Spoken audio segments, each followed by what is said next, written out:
Boa tarde, gente. Vamos falar um pouco sobre o governo do Dom Pedro II, tá?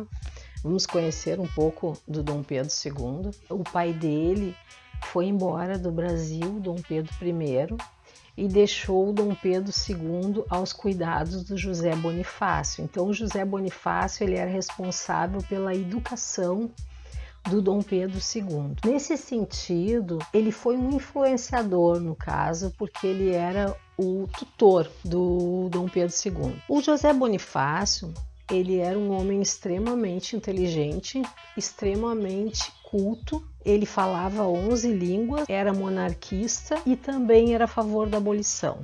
Por que ele era a favor da abolição da escravatura? Porque ele dizia assim que a escravidão atrasava o Brasil, que se o Brasil fosse um país onde que houvessem pessoas livres, pessoas que pudessem trabalhar, ganhar o seu salário, o Brasil seria muito mais desenvolvido que sendo um país como ele era, né? Um país agroexportador de monocultura, principalmente um tipo de cultura, o café, né? No caso, isso aí concentrava muito, no caso, a renda na mão de poucas pessoas. Essa renda ela não era bem distribuída, então ficava mais na mão dos cafeicultores. Sendo assim, Dom Pedro, como ele era influenciado por José Bonifácio, ele também adquiriu amor ao belo, adquiriu amor ao conhecimento, adquiriu gosto pelas artes. Então, o que ele vai fazer? Ele vai conhecer um homem chamado Carlos Nobre. Ele havia perdido a sua mãe, então ele era um jovem, tinha talento, só que não tinha dinheiro, era um jovem pobre. E aí o Dom Pedro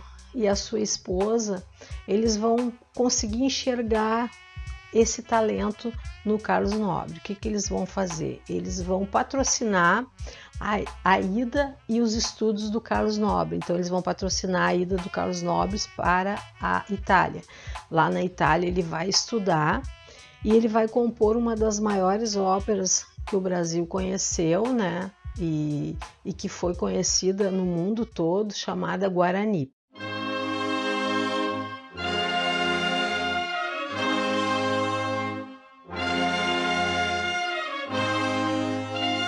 Guarani ele é uma ópera que ele fala sobre a cultura do Brasil, né, essa diferença cultural, e vai falar um pouco sobre os índios, né, o legado indígena. Então, quer dizer, aí nós já estamos vendo uma forma de caracterizar, mostrar uma peculiaridade do Brasil para o mundo, porque até então o mundo achava, como alguns ainda acham hoje, que o Brasil é uma selva, que o Brasil tem os índios andam aqui pelados, que existe aqui cobras e coisas andando. Então tem muita gente lá fora que tem essa imagem do Brasil. Então ele quebrou esse tabu no caso. Agora vamos dar uma olhada na questão do Dom Pedro II político, tá? Como político, ele era um cara extremamente estrategista. Então o que ele vai fazer? Ele vai usar da diplomacia. Ele vai tentar aliar dois partidos políticos. Um partido é o Partido Conservador e o outro partido é o Partido Liberal. Então como que ele vai fazer isso? Ele vai procurar um equilíbrio entre eles. Em alguns livros e provas de histórias que eu já vi, existe até uma charge onde que tem dois bonequinhos assim, eles segurando esses bonequinhos. Embora essa charge muitas vezes ela queira remeter a um pensamento de que ele estaria manipulando esses dois partidos para que eles fizessem aquilo que o governo desejasse, no caso, né? Aquilo que fosse bom para o Dom Pedro II. Outra questão que nós vamos ver aqui agora, gente, nós vamos ver a questão do desgaste. Por que se desgastou esse governo? Por que acabou a monarquia no Brasil? Primeiro porque nós estamos num período, né, em que as ideias republicanas elas estão vindo muito, estão muito próximas aqui, são influências de outros lugares, certo? De outros países, que são influências de que a república seria mais aceitável do que uma monarquia, certo? Então aqui o que nós vamos ver? Nós vamos ver que uma das questões que fez com que Dom Pedro, o governo dele se tornasse um governo desgastado, foi a Guerra do Paraguai. A Guerra do Paraguai ela ocorreu porque o presidente do Paraguai, Solano Lopes, ele pretendia invadir os territórios e ele invadiu o Mato Grosso aqui, entrou aqui, pessoas foram presas, pessoas morreram, né? Por causa dessa guerra. O que aconteceu? O Dom Pedro ele teve que se posicionar, né, nessa guerra, porque se não tivesse um posicionamento, certamente eles teriam feito o governo que ele sonhava, que era a unificação desses países, todos os países aqui da América Latina, e formar somente um país. Então, o que aconteceu? Vai ser convocado voluntários da pátria, pessoas para trabalhar, para ir para a guerra, certo? E o general Deodoro, ele foi um dos líderes desse movimento, ele lutou. Outra questão que a gente vai pontuar aqui é a questão da religião. O que aconteceu? O governo, ele pertencia à maçonaria. Vai ter uma questão em que os valores do catolicismo, de alguns grupos da Igreja Católica, não vão coadunar com os interesses do Império, no caso. Vão bater de frente. Por quê? Porque o governo, ele achava que poderia haver um casamento maçônico dentro da Igreja Católica. Já a Igreja e o bispo de Olinda foi contra. Ele se recusou a casar uma pessoa que era maçônica com outra pessoa que era católica. Então aí já vai haver uma espécie de ruptura.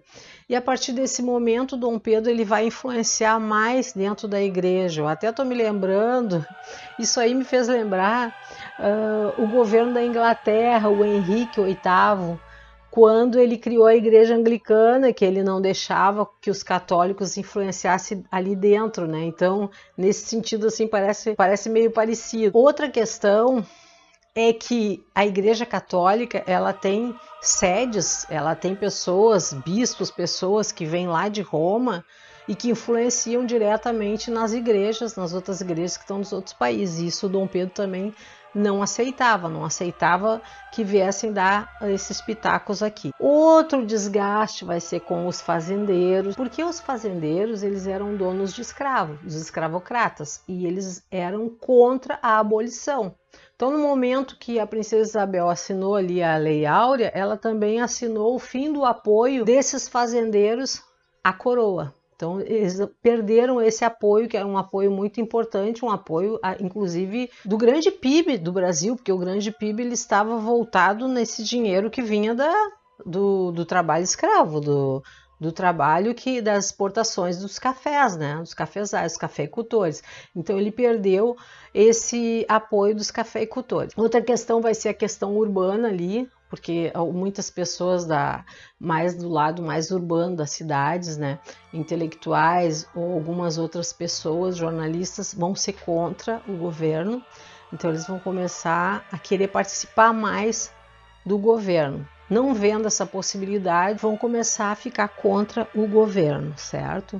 O Deodoro da Fonseca, ele era um amigo íntimo do Dom Pedro, tá? Ele não tinha nenhuma intenção de tirar o governo dali, não tinha nenhuma intenção também de república, porque ele era monarquista. Só que dentro dos quartéis, o que vai acontecer? Vai começar a ocorrer uma revolta dos militares. Por quê? Porque esses militares, eles não estão mais afim de ficar fora do poder, eles querem mais poder, eles querem vantagens ou algo mais, principalmente depois que eles vêm da Guerra do Paraguai, porque quando eles vêm da Guerra do Paraguai, eles também começam a fazer maiores exigências, já que eles estiveram ali. Quem dava apoio para o governo do Dom Pedro e queria que continuasse, no caso, era a Marinha, e parte do povo, porque recém tinha sido proclamada a abolição da escravatura. Então, muitos escravos, muitas outras pessoas, o povo, era a favor do governo do Dom Pedro, queria que continuasse. Dentro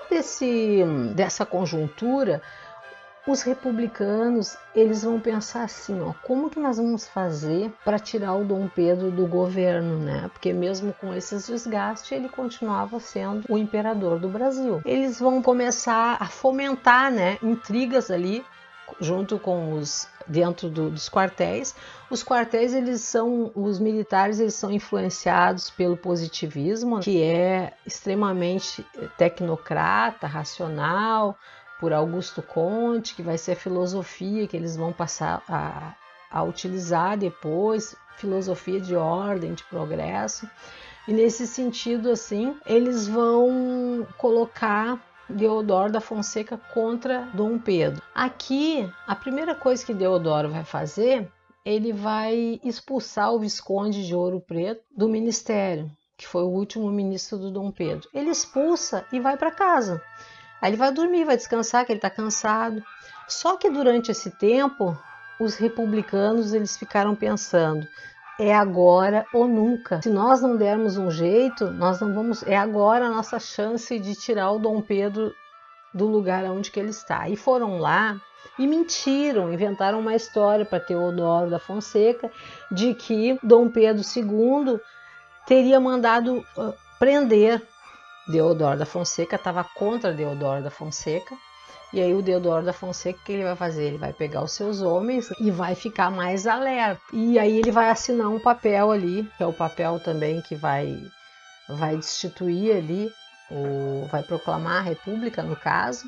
Mas a última coisa que eles vão fazer, que vai ser uma outra invenção, uma outra intriga, vai ser aqui, ó, que eles vão dizer que quem vai ficar no lugar do ministro vai ser o Silveira Martins. Quem era Silveira Martins? Silveira Martins era inimigo do Deodoro da Fonseca por causa de uma mulher. Eles amavam a mesma mulher, só que o Silveira Martins levou a melhor porque ficou com a mulher e o Deodoro estava sem a mulher. E agora, mais essa que inventaram que o Dom Pedro II iria dar o cargo de ministro do Visconde de Ouro Preto para o Silveira Martins. Daí o Deodoro ficou furioso e realmente pegou as tropas ali, deram um intimato para a família real sair em 24 horas do Brasil. Eles tiveram que sair imediatamente, foram banidos do nosso país. E assim, em 15 de novembro de 1889, vai ser proclamada a Primeira República, que é a República de Marechal. É um governo provisório. Por que é um governo provisório? Porque não foi um governo que foi consultado à população, por isso não foi um governo, um golpe mesmo, porque não tinha assim nada em lei que eles pudessem fazer o que eles fizeram, foi através de armas. Vai ser o primeiro governo militar do Brasil. Quando Deodoro assume, é provisório porque eles prometem fazer uma Constituição, que aí a gente viu ali a Constituição, tá? Que é a primeira Constituição do Brasil. Essa Constituição, eu coloquei ali para vocês que ela trouxe algumas mudanças, tá? Uma das mudanças foi da religião oficial do Brasil. O Brasil passa a ser um país laico. Outra questão é de 4 em 4 anos para votar no deputado ali, no presidente. Aqueles que eram chamados presidentes das províncias, eles vão passar a ser chamados de governadores, e as províncias elas vão se tornar também estados. O voto também, só que o voto ele é um voto que analfabeto não vota, mulher não vota. Então ali eu coloquei para vocês todas as mudanças ali, que é só ler bem facinho, tá? Do que aconteceu nesse governo. Bom, acho que é isso. Essa aí é a primeira partezinha da nossa aula, tá? Qualquer coisa, vocês me mandem mensagens, mandem perguntas. Tchau, fiquem com Deus.